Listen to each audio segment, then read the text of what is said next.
Revealed in upcoming episodes of this program are the contents of a recently unearthed repository classified by the secret government, the Phenomenon Archives.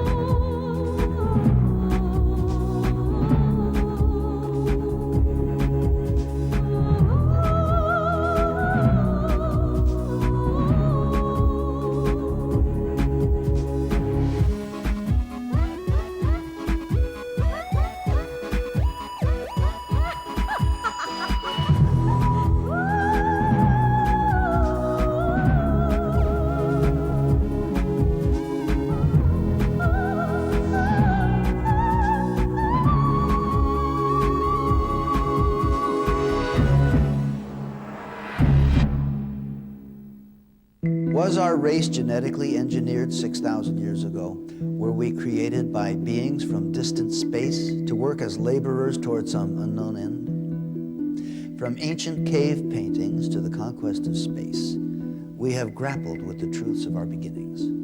But what if the question of our origin falls outside the realm of social acceptability? What would happen to our culture if we were to discover that we, as a race, are no more than the result of a genetic experiment conducted by a superior life form?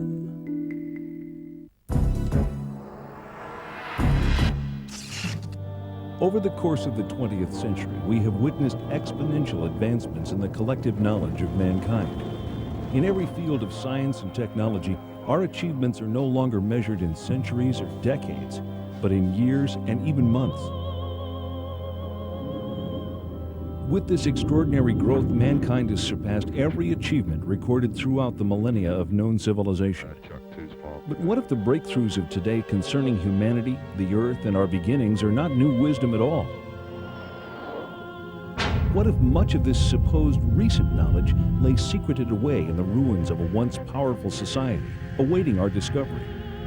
Could this alleged new knowledge, uncovered in Earth's little corner of the universe, be considered Genesis revisited? This is the belief of the world-renowned archaeologist, linguist, and expert in the field of cultural anthropology, Zecharia Sitchin. I'm Zecharia Sitchin.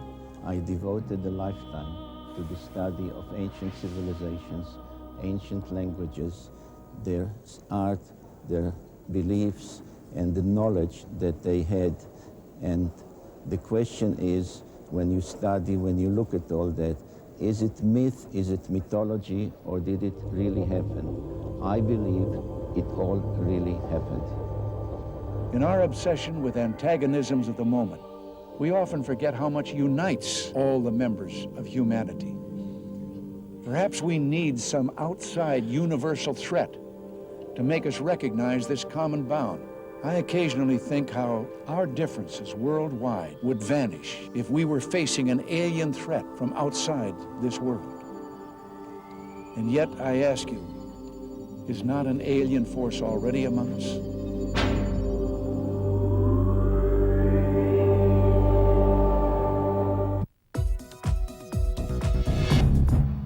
Space is the inescapable challenge to all the advanced nations of the earth. And it established the United States as the preeminent spacefaring nation. First for the coming decade, for the 1990s, space station freedom. And next, for the new century, back to the moon, back to the future, and this time, back to stay. And then a journey into tomorrow, a journey to another planet, a manned mission to Mars. A manned mission to Mars? An ambitious objective, and with the success of the Mars probes and NASA's rover, one that humanity has made substantial strides toward achieving. Could there have been a space base on Mars in antiquity? If we had physical, tangible evidence of artifacts on Mars, we are not only not alone in the universe, but someone has been on the next planet over. That in itself will forever change our frame of reference. Mankind came out of the Dark Ages and the Middle Ages, reached the Age of Enlightenment, experienced the Industrial Revolution, and entered the era of advanced technology. the era of genetic engineering, and the era of spaceflight. Big shadow. 4 forward, drift into the right a little. 30 seconds forward, drift. We copy you down, Eagle. The Eagle has landed. Astronauts who land like eagles. Zecharia Sitchin's research reveals that in our ancient past there were advanced beings referred to as the Anunnaki, translated, those who from heaven to earth came. The idea that there was in our solar system a race of intelligent beings far older than us who are now gone would certainly force us to rethink lots of questions, including the question of human origins. Where did we come from? Could we be the products of genetic engineering? The hypothesis that modern science is only now catching up with ancient knowledge is inspiring scientists and researchers to increase efforts to rediscover that which may have been lost over time. It rekindles a situation that has lain dormant almost 5,500 years, the incident of the Tower of Babel. In the Babylonian version of the biblical story, the people of Babylon were building a tower whose head shall reach the heaven, in which a Shem, a space rocket, was to be installed under the direction of their supreme god. But the other deities were not amused by this foray of mankind into the space age. The biblical story recalls that Yahweh came down to see the city and the tower that the humans were building, and he said to his colleagues in Genesis chapter 11, "This is just the beginning of their undertakings. From now on, anything that they shall scheme to do shall no longer be impossible for them. Come, let us go down and confuse their language so that they should not understand each other's speech." Thanks to the science of archaeology, experts now know that the first great civilization emerged almost 6,000 years ago.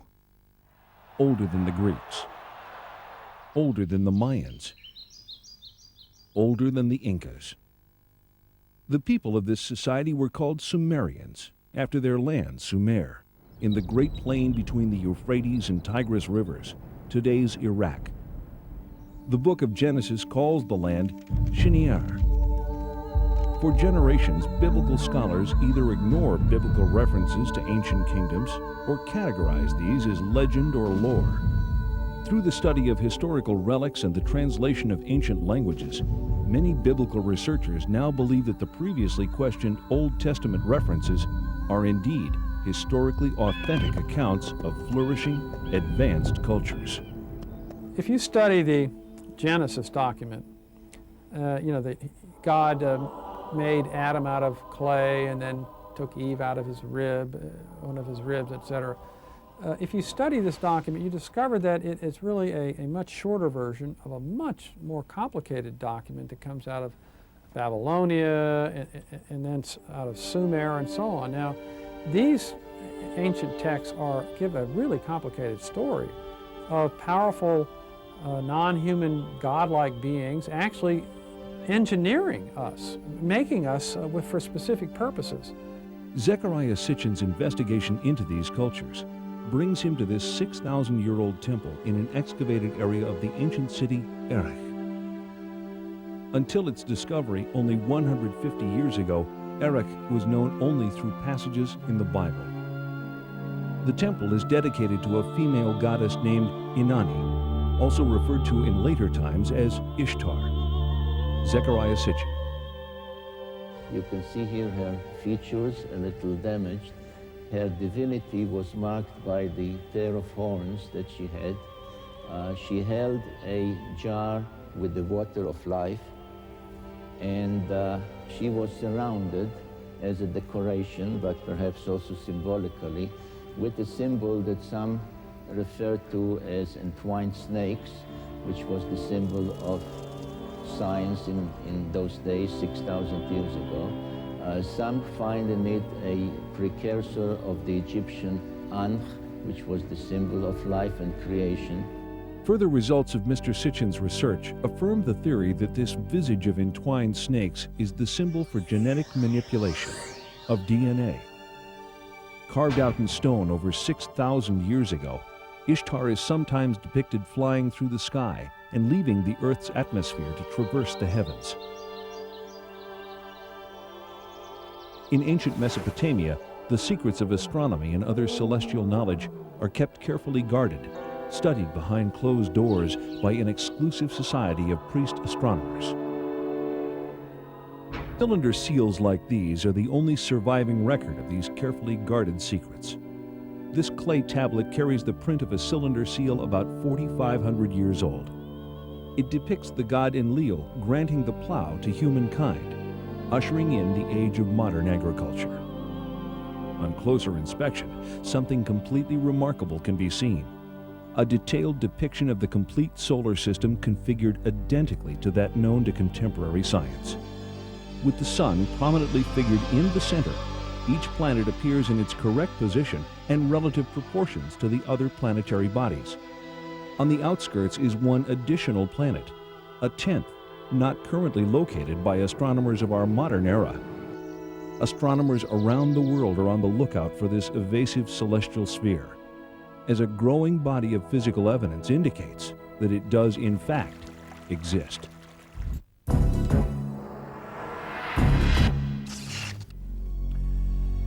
History records the discovery of the planet Pluto as February 18, 1930, by astronomer Clyde Tombaugh. Yet, Pluto is clearly shown on the imprint taken from the Sumerian cylinder seal. There is also one additional planet, the one that scientists refer to as the mysterious planet X, the yet undiscovered most distant member of our solar system. According to modern science, prior to the invention of the telescope in the 1600s, humanity had no knowledge of outlying planets beyond Jupiter, as these bodies cannot be viewed with the naked eye. Since the day of Galileo Galilei, optical astronomers have amassed an important body of knowledge about the outer planets. These theories established by astronomers from around the globe have been uncontested these last centuries. With the technological advancements of our day, new vantage points have developed, such as the unobstructed view of NASA's Hubble telescope and the perspective gained through unmanned probes sent on reconnaissance missions to the outer reaches of our solar system. These breakthroughs in space exploration reveal many inaccuracies in earlier astronomical conclusions. On August 19, 1977, the American space probe Voyager 2 leaves Cape Canaveral on a several-year journey to the vicinity of this solar system's most distant planets. The Voyager's discoveries challenge many of astronomy's recent conclusions, while fully corroborating ancient knowledge. For the first time, we see images of Uranus.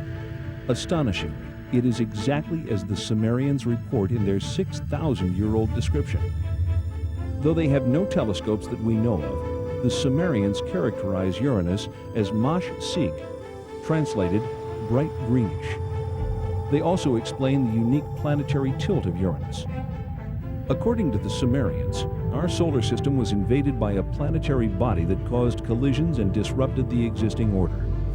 NASA scientists concur that a collision with a body the size of Earth, traveling at 40,000 miles per hour, could have caused both the orbital skew of Uranus and the devastation apparent from the planet's surface scarring.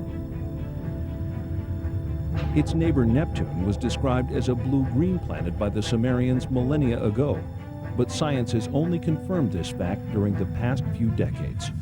The Sumerians named and listed all of the planets in our solar system. Their documented list of these planets is tangible evidence that in at least one respect, modern man is on a path of rediscovery.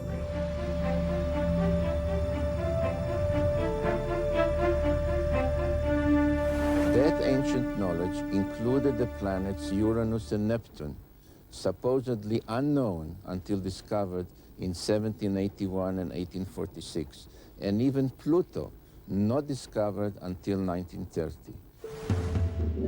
Neptune, Nudimmud, the artful creator. Uranus, Anu, he of the heavens. Saturn, Anshar, foremost of the heavens. Jupiter, Kishar, foremost of firm lands. The asteroid belt, Rakish, the hammered bracelet.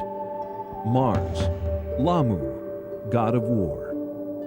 And key, Earth, what the Sumerians considered to be the seventh planet. Why the seventh planet? Why not the third, as Earth is so often referred to in modern parlance? Sumerian records indicate that they began their counting not from the sun, but from a planet on the outside of the solar system. But most surprising was the inclusion of one more large planet as the 12th member of our solar system. The launch of Pioneer 10 in 1972 ushers in the era of deep space exploration. The craft journeys beyond the outer known planets, sending back data that is used to seek a possible 10th planet. 14 August 1978, which was just about 6 weeks after we discovered the fact that Pluto has a satellite. Once you have a satellite for a planet, you can determine how heavy it is. It turns out Pluto was very much smaller and lighter weight than we had thought, which meant that Pluto has no influence, no appreciable influence on the motions of the planets Uranus and Neptune. At that point, we voiced the hypothesis that this means that there is at least one yet to be discovered planet in the outer reaches of the solar system. Over the past 2 decades, physicists have joined astronomers in the search for the mysterious Planet X. One of the things we did in 1978, having made this prediction that there was an additional planet, 10th or 12th, depending on your point of view, we sort of put our money where our mouth was, as it were, and we went out and we started looking for this thing. We've been able to refine the search area somewhat, get it rather narrowed down. We do our predictions based on the observed anomalies in Uranus and Neptune. We actually are currently looking down in the region of Centaurus, which is just south of the constellation Libra. But if it is in the kind of orbit that we describe here, it would have to be a planet that would have a mass something like 3 to 5 times the mass of the Earth. This would put it intermediate between the gaseous planets like Uranus and Neptune and the terrestrial planets that we have in the inner part of the solar system. So if this planet turns out to be in a 3,600-year orbit, then its mass will be correspondingly larger. This one here is a map of the solar system as we know it. The inner planets, this is the orbit of planet Pluto. And this here is the orbit that I have proposed for the 10th planet. And here's where we think it is right about now in its orbit. Earth, the seventh planet. The sacred number 7, 7 days in the week, 7 days of Genesis, 7 tablets of creation. A case can be made for historical coincidence, but to Zecharia Sitchin, this kind of numeric repetition points to more than just legend. Whichever way you look at it, the facts about this 10th planet are nothing less than astonishing. The story of this planet, as told by the Sumerians on their 7 tablets of creation, begins 4 billion years ago, when our solar system was much younger and our own planet Earth did not yet exist. The surviving historical records of the Sumerians reveal the story of an intruder planet, Nibiru, which appeared out of deep space, drawn into the center of our solar system by the planetary pull of Neptune, Uranus, Saturn, and Jupiter. On an opposing orbital path with the 7th planet, a planet referred to in Sumerian records as Tiamat, Nibiru's new orbit around the Sun placed the 2 planets on a collision course.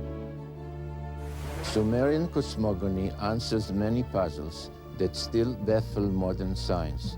Central to it was the tale of a celestial collision and knowledge of a solar system with 12 members. As they draw near, one of the satellites of Nibiru crashes into Tiamat, cracking the planet. Subsequent collisions smash half of Tiamat completely, breaking the pieces into what develops mostly into the asteroid belt. This is referred to in the Bible and Sumerian text as the firmament. The other half of Tiamat becomes Earth. The Earth is thrust into a new orbital position, carrying with it Tiamat's main satellite, our moon. Nibiru, the intruder, is cast into a permanent clockwise solar orbit, returning to Earth's neighborhood once each 3,600 years, forever becoming the 12th member of our solar system. This tale of creation echoed through all the ancient cultures, becoming part of the scientific knowledge that we find in the Old Testament, in the creation story of Genesis. In the aftermath of the collision, the biblical creator Elohim proclaims, "Let the waters under the heaven be gathered together into one place, and let the dry land appear." And it was so. And Elohim called the dry land earth, and the gathering together of the waters he called seas. if Earth is the orbital remains of a planetary collision, scientists believe that the most obvious place to look for planetary scarring is 7 miles below the surface of the Pacific Ocean. When in the heights heavens had not been named, and below earth had not been called, naught but primordial Apsu, their begetter, Mamu, and Tiamat, she who bore them all, their waters were mingled together. 2 planets mingled together. The biblical passage of Genesis reads, In the beginning God created the heaven and the earth. And the earth was without form and void, and darkness was upon the face of the deep. And the Spirit of God moved upon the face of the waters. And God said, Let there be light. And there was light. If we apply the knowledge of the Mesopotamian text to the biblical text, the correct reading of the book of Genesis emerges, especially in relation to waters. And Elohim said, Let there be a firmament in the midst of the waters, and let it divide the waters from the waters. And Elohim made the firmament, dividing the waters which are under the firmament from the waters which are above the firmament. And Elohim called the firmament heaven. Upper waters? Lower waters? What does the Bible mean by this? The Sumerians describe Uranus and Neptune as watery planets. What are the conclusions of modern science? In 1979, 1980, and 1981, Pioneer and Voyager visit Jupiter and Saturn with their many moons. During these missions, water is discovered virtually everywhere, as ice on the surface and as water below the surface. The Sumerians' ancient claim of water on Jupiter's moons Io and Europa is proven. The Sumerian records indicate water on Enceladus and Tethys, 2 of the moons of Saturn, and in that planet's spectacular rings. The findings of NASA confirm these ancient Sumerian assertions, giving further credence and clarity to the biblical quote, waters above the firmament. Halley's Comet travels through space, itself a spectacular confirmation of the biblical claim, waters above the firmament. Nearly 4 billion years old, with a core half the size of Manhattan Island, this mystic traveler throws off water at the rate of 30 to 70 tons a second, with enough mass to continue its purge for thousands of years. Was ancient man aware of this spectral vision? The unusual celestial object, reported in Babylonian texts to have been seen in the year 164 BC, is believed to have been Halley's Comet. Significantly, it was considered the scepter star of Israel. In the Bible, the book of Numbers records, I see it, though not now. I behold it, though it is not near. A star of Jacob did course. The scepter of Israel did arise. Halley's Comet and its lights are truly the messengers of Genesis. when the 19th century astronomer Schiaparelli announced that he had seen canals on Mars, he was ridiculed.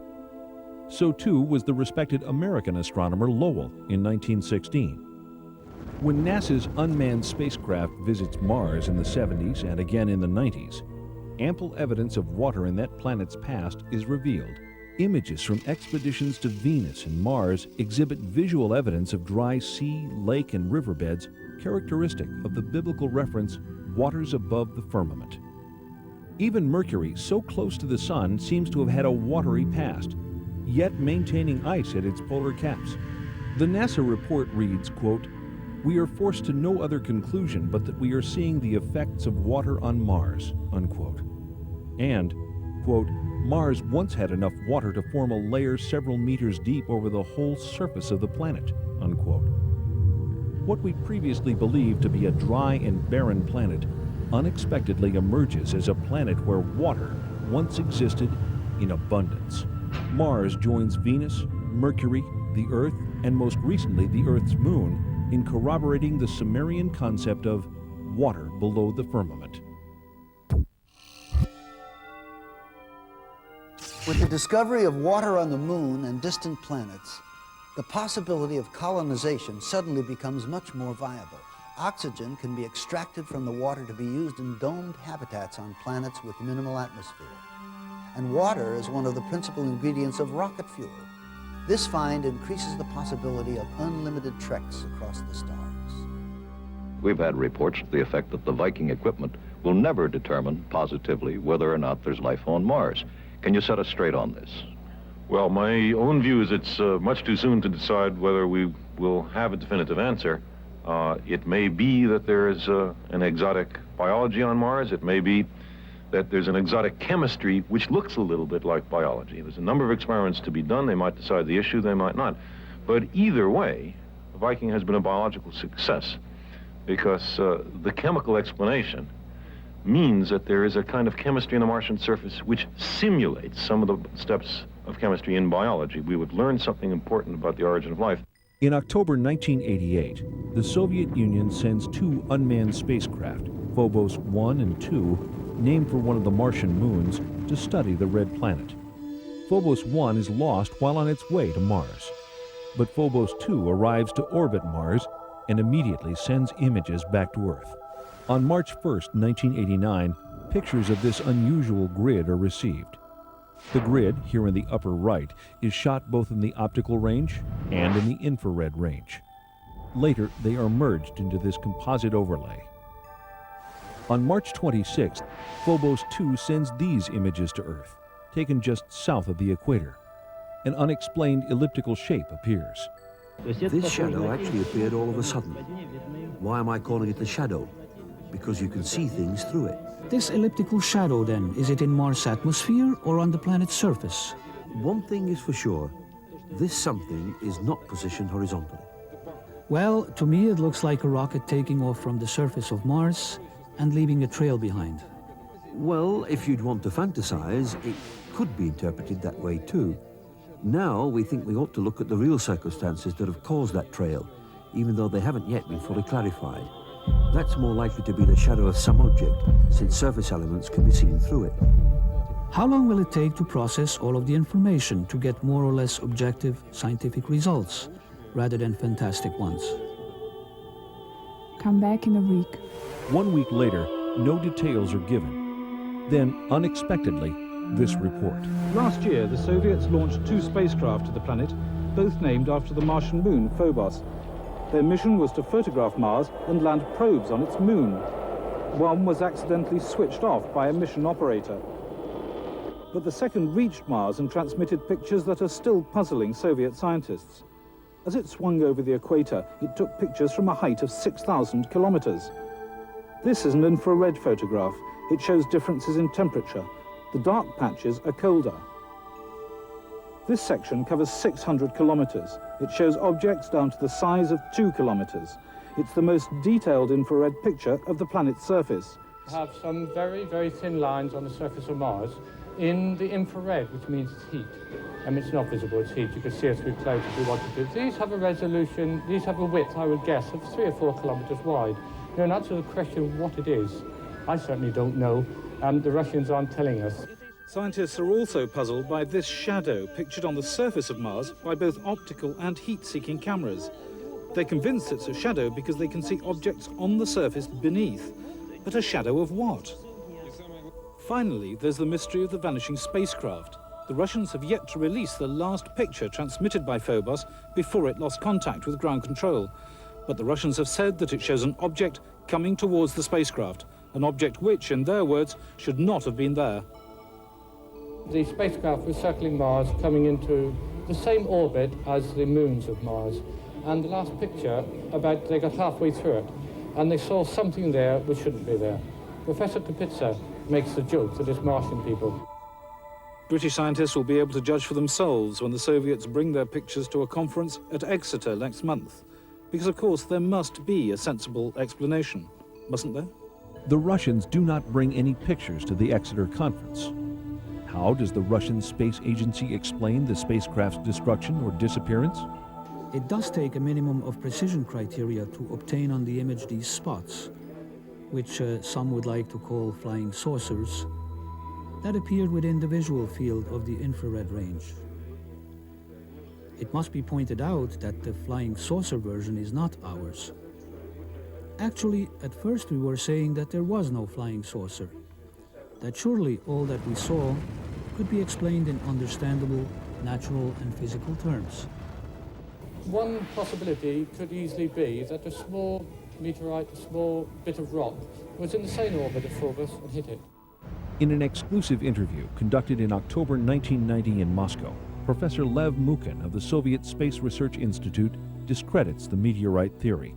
There were attempts to hypothesize that there had been a collision between the space probe, which was then orbiting Mars in alignment with the orbit of Mars' moonlet, and strands of dust surrounding the moon Phobos itself. But some fairly accurate computations made by several organizations, and by our institute as well, have shown that this assumption is totally baseless.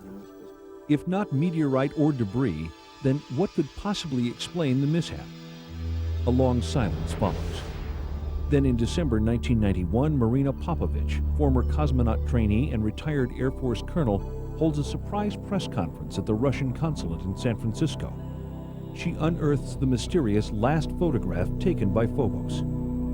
There is a strange shape in the foreground. Colonel Popovich refers to this as an unidentified flying object, a UFO.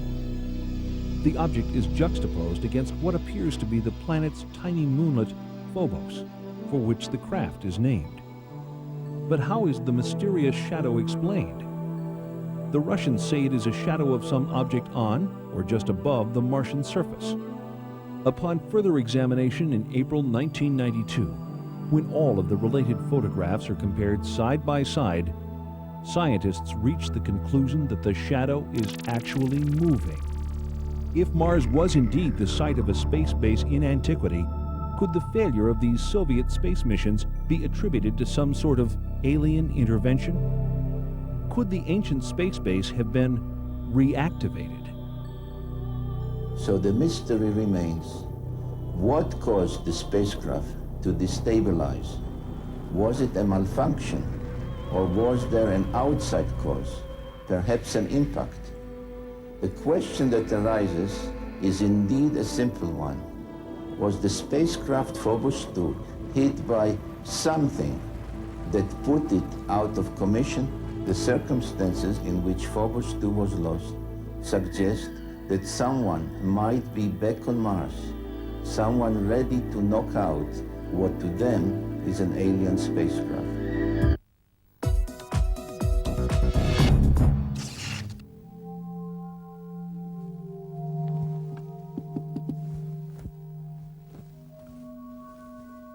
Was Phobos deactivated by intelligent beings wishing to protect themselves from outsiders? Or perhaps there's some other more conventional explanation? We may never know. But indulging the possibilities of otherworldly visitors in the present will help us acclimate to their differences if and when they finally do come calling. The question remains, how would we as a culture respond to incontrovertible evidence of a species of beings that not only preceded our own but actually engineered mankind? Of all the elusive mysteries, the greatest is the riddle of life itself. How did it begin? From what corner of the universe did the first emanations of existence arise? Was the seed of life carried to Earth from the planet Nibiru? There has been a blending of interest in biologists on one hand and planetary astronomers on the other in the question of the origin of life. Because the same questions about how life originated on Earth also would apply to Mars or some other solar system. And just as they really can't explain how life originated on Earth, they don't really know how it originated elsewhere. Contemporary scientific thinking cautiously asserts that life arrives on Earth when certain chemical substances crash into the surface aboard a stray comet early in our planet's history. What we are trying to find out in the meteorites is to see whether there are any of these molecules related to life. There are certain molecules, like the amino acids, which may be described as the building blocks of life. Directed panspermia, another scientific theory, suggests that life on Earth is seeded by a race of beings from outside the planet, not by chance, but as the deliberate activity of an otherworldly society. The Bible suggests that the creation of humankind comes at the end of a long list. All the fishes of the sea, and all the fowl that fly the skies, and all the animals that fill the earth, and all the creeping things that crawl upon the earth. It was only then that Elohim created the atom. In the last few pages of the story of creation, the Sumerians point to the Anunnaki as the creators of mankind, our own benefactors of life. According to Sumerian text, the Anunnaki, in advance of landing 445,000 years ago, sent androids to scout the Earth. 150,000 years later, the Anunnaki themselves arrive and create humankind. How was Adam created? According to the Sumerians, it was by genetic engineering, fertilization in vitro, in a glass tube, as depicted in this cylinder seal rendering. Adam was the first test tube baby. In Genesis chapter 1, verse 26, the Bible reads, "Let us make the atom in our image and likeness." But why? Sumerian documentation suggests the Anunnaki create humanity to assist in mining African gold that they need to save the dwindling atmosphere of their home planet, Nibiru. Judaism, Christianity, and Islam, the three great Western traditions, religious traditions, are all founded on the idea that there's something special about human beings. We didn't arrive here accidentally, so we're not just some consequence of billions of years of pointless accidental permutations of life forms. No, we were created in the image of God. The creation really is about the process of our salvation. Now, what if it were the case that there were creatures both technologically more advanced than us, older than us in terms of their civilization, and maybe even more intelligent than us, and more spiritually advanced, if we could imagine that? Then would this cause the creation story to collapse and leaving, literally billions of people on the planet totally confused about the meaning of life?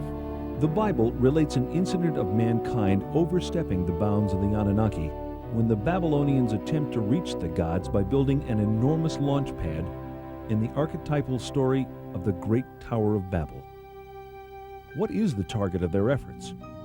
According to Zecharia Sitchin, it is our neighboring planet Mars, home of the Anunnaki's way station en route to Earth. The Sumerian tablets refer to the station planet Mars as the traveler's ship. I've taken it to mean that it was at Mars that the Anunnaki from Nibiru transferred to smaller spacecraft to reach Earth orbiting stations. Not once every 3,600 years, but on a more frequent schedule. Mesopotamian archives identify the 12 members of our solar system with symbols. Some, like Mars, Earth, and Venus, are indicated numerically on this ancient stela.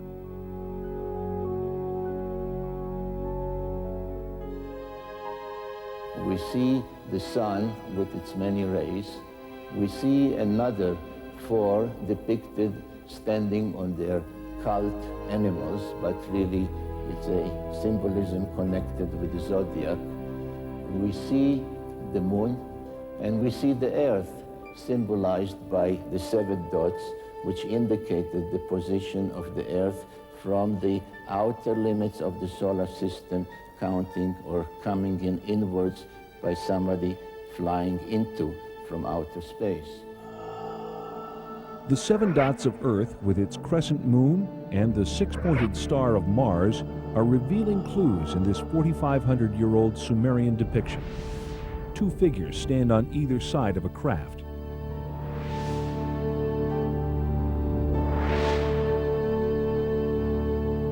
Some researchers believe that Mars was habitable as little as 10,000 years ago. A 10th planet?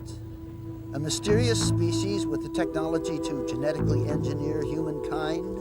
A few years ago, most of us would have laughed at these ideas, but after the cloning of Dolly the sheep and some of the breakthroughs in genetic engineering, these concepts begin to sound more plausible. When we come back, we'll look at some photographic evidence that raises more serious questions about what the mysterious Anunnaki may have left behind.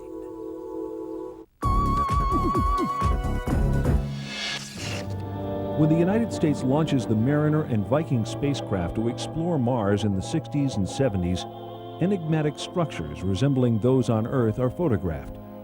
This is a feature on Mars that NASA nicknames the Inca City. Here we see it compared with Sacsayhuaman, Peru. These are lines on the Mars surface. These are the Nazca lines in Peru. I feel that what has been discovered so far is very suggestive of intelligent layout, but it would be irresponsible of me to say, I have proof.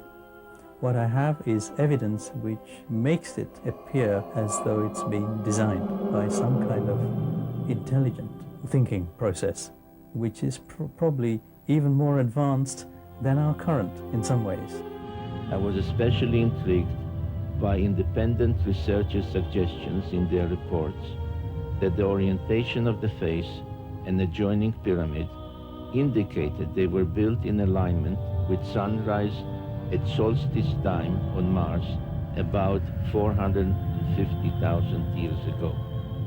Could it be that a civilization capable of space travel almost 500,000 years ago visited this part of the solar system, leaving behind monuments on Earth and Mars?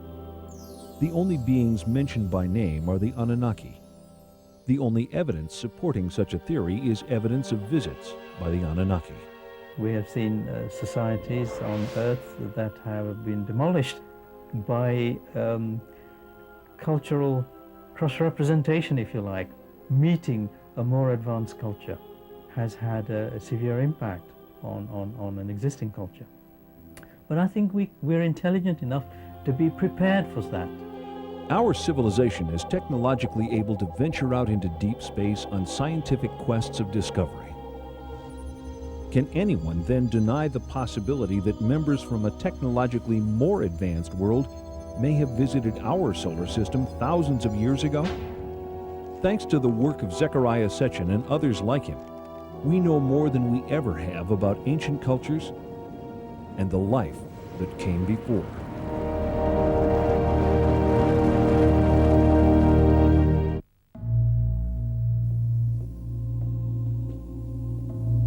Is this Genesis revisited? Did the Sumerians in their ancient tablets reveal that we're only now catching up with ancient knowledge? Do the discoveries making headlines today originate with our ancient ancestors? Was this ancient knowledge given to the people of Sumeria by those distant explorers from the mysterious 10th planet, Nibiru, the Anunnaki? The final answers may lay buried in those yet to be uncovered volumes of the Phenomenon Archive.